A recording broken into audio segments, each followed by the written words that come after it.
So, Taylor, we just talked about the convenience of e filing from anywhere in the world, which is a huge plus for digital nomads and frequent travelers. But convenience isn't the only benefit, right, Sam? Security is another major factor, especially for those concerned about their sensitive financial information falling into the wrong hands. Let's explore that now with a scenario focusing on data protection. Imagine a taxpayer worried about identity theft, choosing e-file because of its secure transmission methods. This brings us to two key questions. First, how does e-file protect your tax information from theft or fraud, Sam? And second, Taylor, what are the potential risks associated with sending sensitive information through the mail, the traditional alternative? E-file leverages strong encryption technology during transmission. Think of it like sending a coded message that only the intended recipient, in this case, the IRS, can decipher.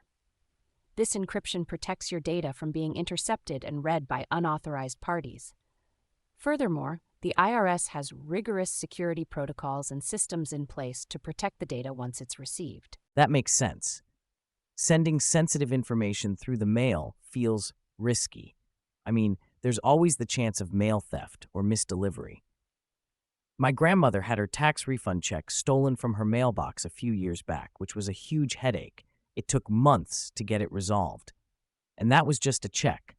Imagine if someone got their hands on your entire tax return with your social security number and all your financial details. That's an excellent point, Taylor, and a perfect illustration of the vulnerability of paper returns.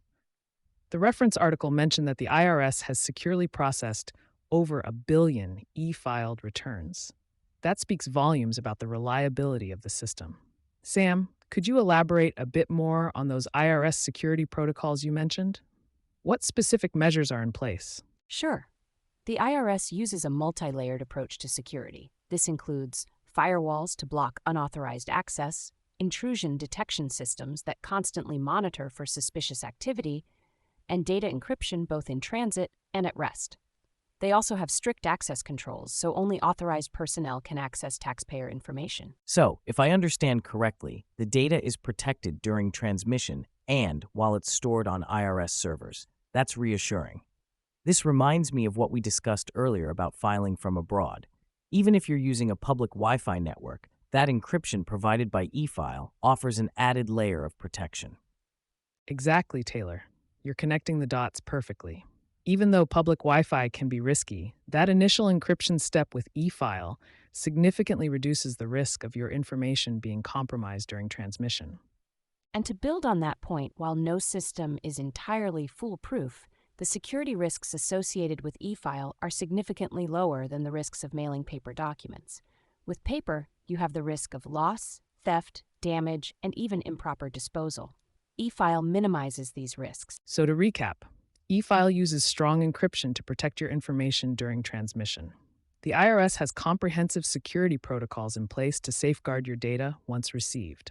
And while paper returns carry significant risks of loss or theft, e-file minimizes these vulnerabilities. Now that we've explored the security advantages of e-filing, let's move on to another benefit, getting your refund quickly and efficiently.